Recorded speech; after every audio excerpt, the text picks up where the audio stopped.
My mom told everyone I dropped out of college. I was secretly working nights, earning my degree, and becoming a scientist.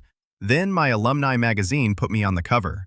And her whole book club found out. The lie started small, the way most lies do.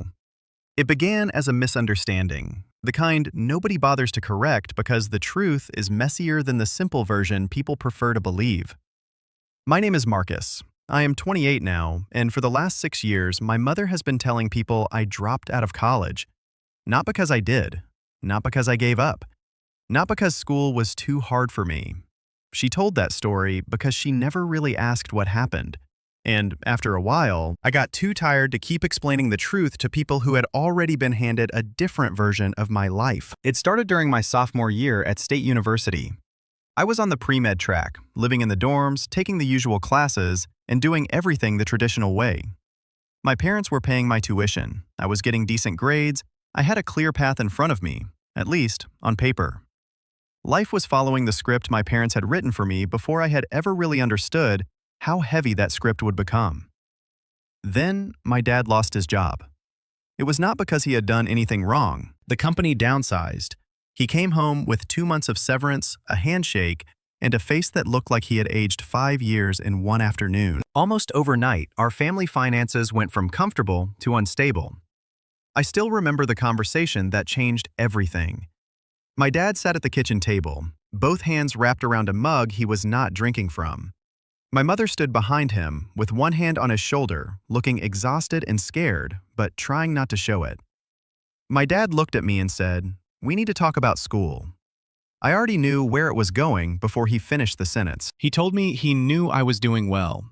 He told me he was proud of me. Then he said that because of his situation, we needed to make some changes. I immediately said I could get a job. I could work part-time. I could cover some of my own expenses. But he shook his head and told me it was more than that. We could not afford out-of-state tuition anymore. Even in-state tuition was going to be difficult until he found another job. My mother jumped in quickly and said they were not asking me to quit. She said maybe I could take 1 semester off and let them get back on their feet. But I could see what neither of them wanted to say. A semester could become a year. A year could become indefinite. Once you stop, it is hard to start again.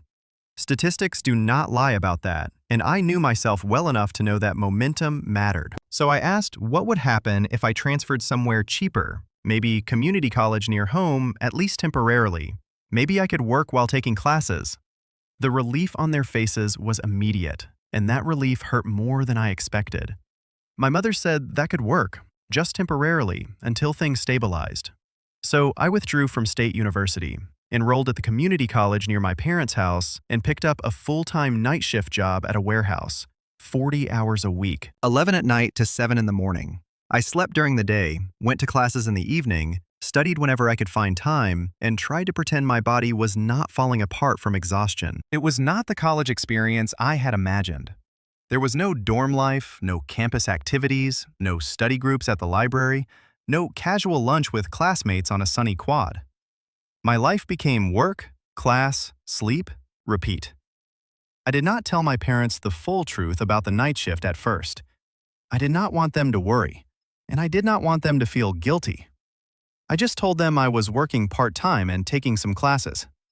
That was where the misunderstanding started. My mother saw that I was no longer at State. She saw that I was working. Instead of asking me directly what my plan was, she assumed I had dropped out to work full-time. Then she let that assumption become the story. I first found out at Thanksgiving. I had come home from an overnight shift completely drained, planning to sleep for a few hours before evening classes. I walked into the kitchen and saw my mother's sister, my Aunt Carol, sitting at the table. She got up to hug me and said my mother had told her I was taking a break from school. She said it must have been a tough decision. I looked at my mother and she suddenly became very interested in stirring her coffee. I told my aunt I was not taking a break. I told her I was still in school, just at community college now. Aunt Carol looked confused and said my mother had told her I decided college was not for me right now. I told her I literally had class that night. My mother finally looked up and said community college was not the same thing as real college, more like vocational training. I told her it was still college and that I was working toward my degree. She gave me a soft, dismissive smile and said, "If you say so, honey." That was my first real clue that something was wrong, but I was too tired to fight about it. I went to bed, went to class, went back to work, and tried to focus on surviving my schedule. Over the next few months, I started noticing a pattern. At family gatherings, neighborhood run-ins, and random conversations with my parents' friends at the grocery store, people kept giving me the same sympathetic look. They asked careful little questions, like they were speaking to someone fragile. They said they heard I was taking time off from school. They said my mother mentioned I was working now instead of studying. They said sometimes the traditional path was not for everyone. Every single time I corrected them. I told them I was still in school, just at a different school while I worked. Every single time, they looked confused, as if I was contradicting a fact everyone already knew. After Christmas, I finally confronted my mother. I asked why everyone was under the impression that I had dropped out. She said she had never said I dropped out. I asked why everyone thought I had if she had not said it. She said she only told people I was not at state anymore and that people made their own assumptions. I told her she was not correcting them. She got defensive and said she was not going to explain my entire situation to every person who asked. She said it was complicated and that it was easier to say I was taking a different path. I told her that a different path sounded like a euphemism for failure. She said that was not what she meant, but it was what she meant. Or at least it was the version of my life she was comfortable letting people believe. My mother had spent years telling people I was going to be a doctor. Since high school, she had shown off my acceptance letters, bragged about my pre-med track, and made my college career part of her identity. I was not just her son, I was her future doctor's son. When I transferred to community college and started working nights at a warehouse, I no longer fit the version of me she liked to present. So instead of updating the story, she let it fade into something uglier. She let people assume I had given up. She let them believe I was not serious about my education. She let them think I had become one of those kids who could not handle college. That was easier than admitting life had gotten complicated. Easier than admitting our family's financial situation had changed. Easier than explaining that her son was working 40 hours a week overnight while still pushing toward a degree. The thing is, I was not ashamed of what I was doing. The night shift was brutal, but I was proud of myself. I was proud that I had found a way to stay in school without burdening my parents. I was proud that I was building work ethic and discipline alongside my education. I was exhausted all the time, but I was still moving forward. My mother seemed embarrassed by it. It was as if having a son in community college who worked nights in a warehouse reflected poorly on her. Like, my hard work only counted if it looked impressive from the outside. I tried talking to my dad about it. I asked if it bothered him that I was not at state anymore. He told me, of course it did not. He said he was proud of me for adapting and that not everyone could handle what I was handling. I asked him to tell my mother that because she kept telling people I had dropped out. He sighed and said my mother had a certain image of how things were supposed to go, and when reality did not match that image, she struggled with it. I asked if I was supposed to just let her lie about me. He said it was not lying exactly, more like selective truth-telling. I told him that was literally what lying was. He did not have a response. So I stopped correcting people. If they thought I had dropped out, fine. If they thought I had given up, whatever. I was too tired from working and studying to care what my mother's book club thought of me. I finished my associate degree in 2 years while working full-time. Then I transferred to the state university that had an evening program for working adults. I kept the night shift job. I kept grinding. My mother never asked much about my classes. She never asked how I was managing all of it. She just kept telling people I was still figuring things out. When I graduated with my bachelor's degree, she came to the ceremony. She sat in the audience with my dad and clapped when I walked across the stage.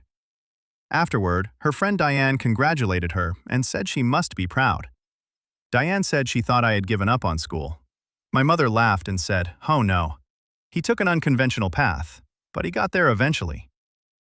Eventually. That word stuck in my chest.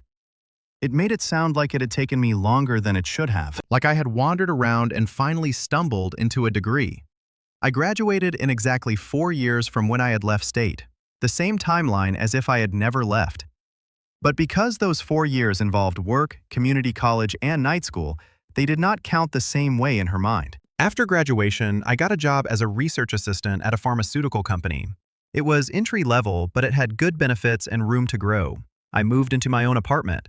I finally had a normal sleep schedule. For the first time in years, I felt like an actual adult instead of a half-awake machine running on caffeine and stubbornness.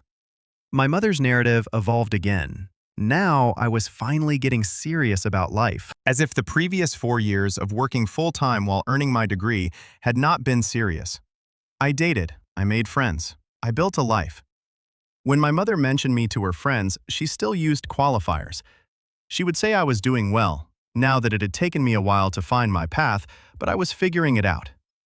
I stopped correcting her because I had learned there was no point. Then I went back to school. Not because I had to, but because I wanted to. I got into a master's program in biochemistry, evening classes again because I was still working full-time. This time, I kept working because I wanted the stability, not because I had no other choice. I did not tell my parents right away. I did not want to deal with my mother's commentary about how I was still in school at my age, or whatever spin she would put on it. So I just did the work quietly. 2 years later. When I finished my master's and my company promoted me to senior researcher, I mentioned it at Sunday dinner. I told them I had good news. I had finished my master's and gotten promoted. My dad looked genuinely surprised and proud. He asked when I had started graduate school. I told him 2 years ago through an evening program. My mother's face did something complicated. She looked happy, confused, and maybe annoyed all at once. She asked why I had been in graduate school for 2 years without telling them. I told her she had never asked what I was doing with my evenings. She said she assumed I was living my life, dating, having hobbies, doing normal things. I told her I had been doing those things too while getting a master's degree. Then she asked if that was why I had missed Aunt Carol's retirement party the year before. I told her, yes, I had class. She reminded me that I had said I had work obligations. I told her class was a work obligation when it was career-related. She got quiet. My dad broke the tension by congratulating me. He said earning a master's while working full-time was a real achievement. My mother recovered and congratulated me too, but then said she wished I had told them because they would have celebrated. I wanted to believe that, but I knew there was a good chance she would have found some way to minimize it. Maybe she would have said I was taking too long. Maybe she would have compared me to someone else's kid who had gone straight through to a PhD. Maybe she would have been proud and disappointed at the same time, the way she often was when I accomplished something that did not follow her script. So I learned to keep my achievements to myself. When I published my first research paper, I did not tell them. When I got another promotion, I mentioned it casually in passing. When I was invited to speak at a conference, I did not even bring it up. It was not worth the strange energy my mother brought to everything I did. She could be proud, but only after reframing the accomplishment through her own disappointment that I had not done it her way on her timeline. In the version of life she had imagined for me, my girlfriend at the time, Jasmine, saw it clearly. She told me my mother could not simply be happy for me. My mother had to reframe everything so it fit her narrative. I told Jasmine that sounded harsh. She asked if it was wrong. It was not wrong. My relationship with Jasmine did not last, but that observation stayed with me. It made me realize I had spent years dimming my own light so I would not have to deal with my mother's complicated relationship with my success. 3 years after finishing my master's, I was recruited by a bigger pharmaceutical company. It came with a better position, better pay, and the chance to lead my own research team. By 28, I was doing well by any objective measure. I had built a career, I had publications, I had people who respected my work. Then, one Thursday, my mother's book club met at my parents' house, and I stopped by to drop off my dad's blood pressure medication. He had left it at the pharmacy, and I was nearby, so I picked it up. I walked into the living room and found a room full of women in their 50s and 60s, holding wine glasses and talking about a bestseller. My mother looked slightly flustered when she saw me. She introduced me to the room as her son. Everyone said hello. Then one woman, Janet, looked at me and said, "Oh, you're the one who took a break from college, right? How's that going?" I stared at my mother. She would not meet my eyes. I told Janet I had not taken a break. I told her I had finished my bachelor's degree 6 years ago, finished my master's 3 years ago, and was now a senior research scientist at Morrison Pharmaceuticals. The room went quiet. Janet looked confused and said she thought Linda had said I decided college was not for me. I said Linda had said wrong. My mother laughed nervously and said she had never said that exactly, that people must have misunderstood. I told her people had misunderstood because she had let them misunderstand for 6 years. Then I left before it got worse. Driving home, I was furious. 6 years. For 6 years, my mother had let people believe I had given up on school.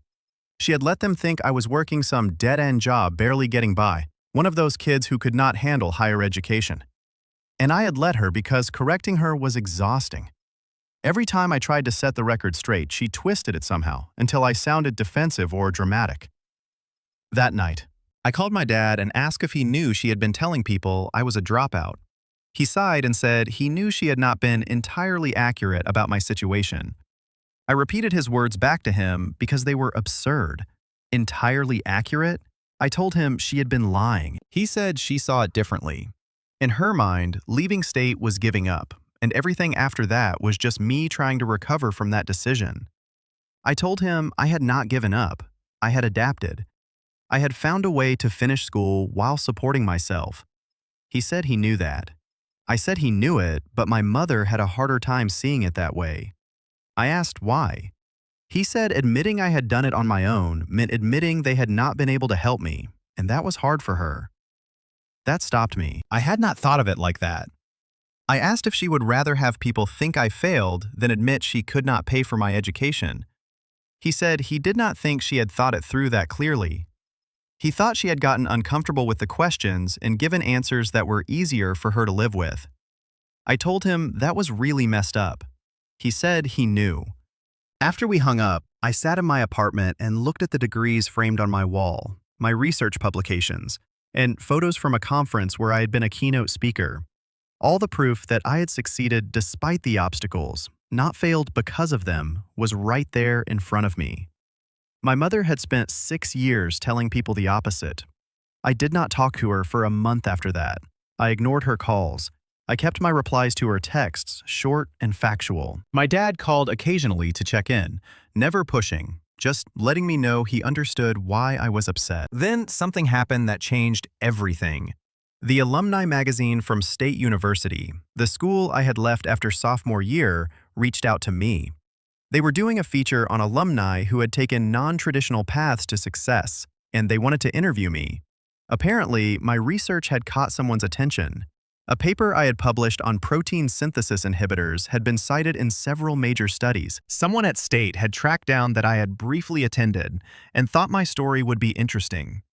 The editor told me they were highlighting alumni who had made significant contributions to their fields. She said my journey from leaving State to where I was now was exactly the kind of story they wanted to tell. I told her I was not sure my family would appreciate that story being public. She seemed genuinely confused and asked why not. She said it was a great story. Financial hardship, working full-time, putting myself through community college and evening programs, then ending up as a lead researcher making actual breakthroughs. She called it inspirational. When she put it that way, it sounded different. It did not sound like the failure narrative my mother had been telling. It sounded like something I had earned, something I should be proud of. So I said yes. The interview was thorough. They asked why I had left State, how I had managed the warehouse job, what it was like to juggle work and school, and what kind of research I was doing now. They took professional photos of me in the lab. They sent a photographer to my apartment to get casual shots. The editor told me it would be the cover story for the spring issue. I did not tell my parents. I did not really tell anyone except my girlfriend Emma, whom I had been dating for about a year. When I showed her the draft article, she said my mother was going to lose her mind. I told her, good, maybe then my mother would finally stop telling people I had dropped out. Emma said my mother might still find a way to make it about herself. She knew my family dynamics well by then. We had talked plenty of times about my mother's complicated relationship with my success. The magazine came out in March. It had a glossy cover with a photo of me in my lab coat and the headline, "From Night Shift to Breakthrough, How Marcus Chin Built a Research Career on His Own Terms. The article was 4 pages long. It detailed my entire journey, quoted me extensively about working full-time while in school, highlighted my research accomplishments, and ended with a quote from my department head calling me one of the most dedicated and innovative researchers he had ever worked with. It was everything my mother's narrative was not. It was not a story about giving up. It was not a story about taking the easy route. It was not a story about disappointment. It was a story about persistence, self-sufficiency, and success earned through hard work. I received my copy in the mail on a Tuesday. I read it 3 times and still could not quite believe it was about me. Then I posted a photo of the cover on Instagram with a simple caption saying I was honored to be featured. The comments flooded in. Colleagues, friends, former professors, and people I had not heard from in years congratulated me. Some said they had no idea about my journey. Others called it inspiring.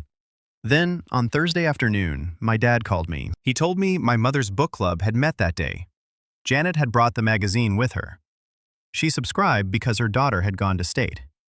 She brought the magazine to show everyone and said it was amazing that Linda's son, the one she thought had dropped out, was actually the successful researcher on the cover. I sat down when my dad told me. I asked what my mother had said. He said not much at first. She had gotten very quiet. Then, when everyone started asking why she had never mentioned I was a lead researcher, or that I had published papers, or that I had spoken at conferences, she said she did not like to brag. I almost laughed because it was so ridiculous. My mother did not like to brag. She had been telling people I was a dropout for 6 years, actively minimizing everything I had accomplished because it had not happened the way she wanted it to happen. My dad said he knew. I asked what happened now. He was quiet for a moment, then said I needed to come over for dinner so the 3 of us could talk. I did not want to go. A part of me wanted to let her sit in the embarrassment. I wanted her to feel exposed, even for a little while, in front of the same people she had been misleading for years. I wanted her to feel even a fraction of what I had felt every time she dismissed my achievements, or let someone pity me for a failure that never happened. But I also knew avoiding the conversation would not fix anything. So I went over that Sunday. My mother was in the kitchen when I arrived, cooking in the aggressive way she did when she was upset. She chopped vegetables like they had personally offended her. I said hi. She said my name without looking up and told me my father was in the living room. I found him reading the newspaper. He put it down when he saw me and asked if I wanted something to drink before we did this.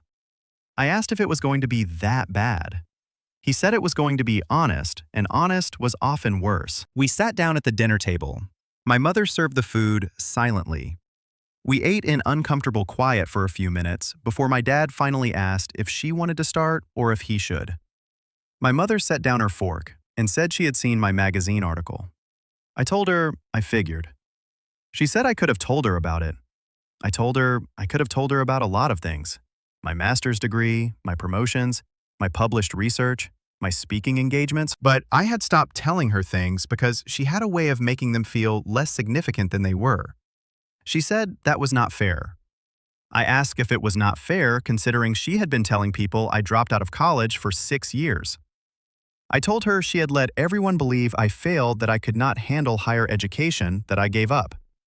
And the whole time, I had been working harder than I had ever worked in my life to finish my degree and build a career. She insisted she had never said I dropped out. I told her she had let people believe it, which was the same thing. Her face had that look she got when she was trying to hold on to her position, even though she knew she was wrong.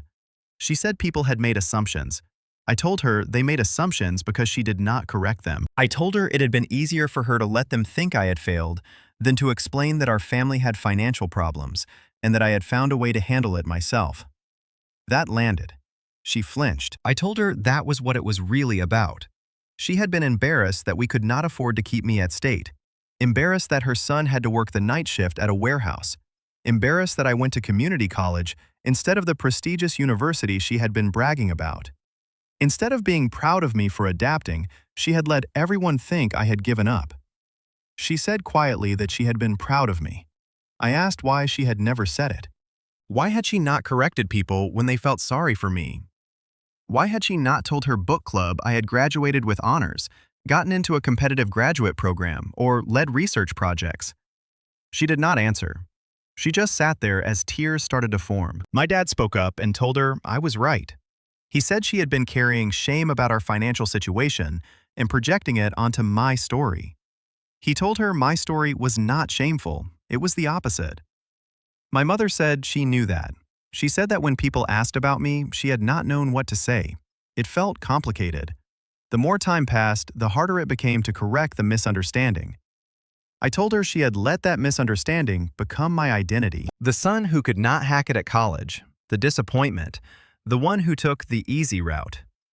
She said I had not taken the easy route. What I had done was harder. I told her I knew it was harder because I had lived it. Every day for 6 years I had worked and studied and pushed myself. She had minimized all of it because it did not look the way she wanted it to look. By then, she was crying. She apologized and said she had not realized how much it was hurting me. I asked how she could not realize. Every time I corrected someone, every time I tried to explain what I was actually doing, she had waved it off or changed the subject. She said she thought I did not care what people thought. I told her I did not care what strangers thought. I cared what she thought. I cared that my own mother could not acknowledge my accomplishments. The table went silent except for her quiet crying. My dad reached over and put a hand on her shoulder. Finally, she looked at me and said she was proud of me. She said she should have said it more, then corrected herself and said she should have said it at all. She said I had done something remarkable and that instead of celebrating it, she had hidden it. She apologized again. It was not enough. It could not be enough to make up for 6 years, but it was something. I asked what happened now. She said now she would tell people the truth, about all of it, about what I had accomplished, about how wrong she had been. I asked what she would say if people asked why she had never told them before. She said she would tell them she had made a mistake, that she had been more concerned with appearances than supporting her son. We sat there with the food getting cold and the weight of 6 years of misunderstanding heavy in the air. I told her I was not going to forget this overnight. It would take time. She said she understood. I told her I needed her to actually see me, not the version of me she wished I was, but the actual person I had become. The researcher, the scientist, the person who worked hard and succeeded even when it did not follow her script. She promised she would. I did not know if she would follow through, but for the first time in 6 years, I felt like maybe she was actually hearing me. The change was not immediate. My mother did not wake up the next morning as a completely different person. But slowly, things started to shift. A week later, she called me and told me she had spoken to Janet. She said she told Janet she had been wrong about how she described my situation. She told her I had not dropped out, that I had worked incredibly hard to finish my education while supporting myself. I asked how Janet took it. My mother said Janet had been surprised and asked why she had let everyone believe otherwise. My mother told her she had been embarrassed about our financial situation and had taken it out on my story. I told her that must have been hard to admit. She said it was, but it needed to be said. Over the next few months, I occasionally heard through my dad that she had corrected someone else, a neighbor, a cousin, her hairdresser. Little by little, she started dismantling the narrative she had built. She started asking about my work too, and not just in the polite way people ask questions while waiting for the subject to change. She asked what research I was doing, what it meant, why it mattered, and whether I enjoyed it. It felt like she was getting to know her son for the first time. One Sunday, she asked me to tell her about my protein synthesis paper, the one that had been cited a lot. I explained it as simply as I could. She listened, really listened. Then she asked follow-up questions that showed she was trying to understand. When I finished, she apologized for never asking before. She said she should have been curious about my work and should have wanted to know what I was accomplishing. I asked why she had not been. She thought about it and said part of her had been stuck on the story she had imagined for me, pre-med at state, medical school, becoming a doctor. When that did not happen the way she had pictured, she could not adjust. She could not see that I had found a different path that was just as valuable. I told her it was more valuable to me. I said I did not think I would have been happy as a doctor. she asked if I was happy now. I thought about my lab, my team, and the research that actually excited me. I told her, yes, I really was. She smiled, and for once, it looked genuine. She said if I was happy, then she was happy too. The Alumni magazine article kept circulating. People I had lost touch with reached out. Old professors, former classmates, colleagues from other companies. The response was overwhelming and humbling. My company even used the article in recruiting materials. My boss said my story showed the kind of innovative thinking they valued, the kind that came from non-traditional paths and from people who had proven they could handle adversity. Then I was invited to speak at State's graduation ceremony the following year. They asked me to share my story with students who might be facing their own obstacles. Standing on that stage, looking out at hundreds of graduates and their families, I talked about leaving State. I talked about the warehouse job. I talked about night school and community college. I talked about the long, hard path that nobody sees when they only look at where you ended up. I told them success does not always look the way people expect it to look. Sometimes it looks like working overnight, sleeping through alarms, wondering if you can keep going, and still choosing to show up again. I told them that if they could see the value in their own journey, even when other people did not, that was what mattered. My mother and father were in the audience. Emma was there too. Afterward, my mother hugged me hard and told me she was proud of me. She said she was sorry it had taken her so long to say it properly. I told her I knew. She said no, she needed me to really hear it. She said what I had done, working full-time, finishing my degree, and building my career was extraordinary. She said she should have been shouting it from the rooftops instead of hiding it. I told her if she was telling people now. And that was what mattered. Then she pulled back and asked if she could make a request. I asked what it was. She asked if the next time I accomplished something, big or small, I would tell her, even if I thought she would not understand, even if I thought she would not react the right way. She asked me to give her the chance to try. I told her, okay, I could do that. 3 months later, I got engaged to Emma. We had been dating for 2 years and living together for 1, and it felt like the right time. I told my parents over dinner. My mother's face lit up with genuine excitement. And then she did something unexpected. She pulled out her phone and took a picture of Emma and me. She said she was putting it in the family album and posting it on Facebook because it was something worth celebrating. She typed out the caption while we watched. She wrote that she was thrilled to announce that her son Marcus, a lead researcher and published scientist, was engaged to the wonderful Emma. She wrote that she was so proud of the life I had built and the person I had become. There were no qualifiers, no eventually, no finally, no despite taking a different path, just straightforward pride. She hit post, then showed it to me and asked if it was okay. I told her it was perfect. The comments came quickly. Friends congratulated us. Relatives expressed surprise at my job title. People said they had not known about my career. A few of my mother's book club friends commented that they had no idea I was so accomplished. My mother responded to each one without making excuses. She wrote that she had not talked about it as much as she should have, that I had done amazing things, and that she was making up for lost time by celebrating me now. Under the table, Emma squeezed my hand. She had been worried my mother would find some way to minimize the engagement or make it complicated. Instead, she whispered that my mother was really trying. I told her yes, she really was. Later that week, I stopped by my parents' house to drop off some paperwork my dad needed. I found my mother in the living room going through old photo albums. I asked what she was doing. She told me she was making a new album for me, one with all the things she should have been documenting but had not. She showed me what she had already gathered: printouts of articles about my research, a copy of my master's degree, programs from conferences where I had spoken, the Alumni magazine cover. She said she could not go back and take pictures of me at graduation or on my first day of work, but she could make sure that going forward, she documented the life I was actually living. I sat beside her and told her she did not have to do that. She said she did. For 6 years, she had erased my story. Now it was time to start telling it correctly. We worked on the album together. She asked questions about each accomplishment. She took notes. She wanted to understand the timeline. It was healing in a way I had not expected. After a while, she asked if there had been times when I wanted to quit while I was working nights and going to school. I told her constantly, especially during the first year.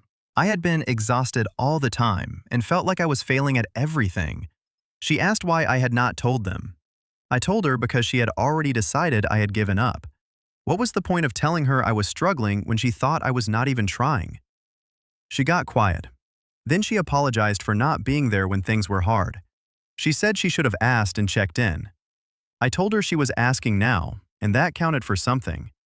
The album became something we worked on together over the next few months. She called with questions. She sent me photos she found. She asked for clarification on papers I had published. It was like she was trying to make up for 6 years of not paying attention by becoming intensely interested in every detail. When the album was finished, she brought it to a family dinner.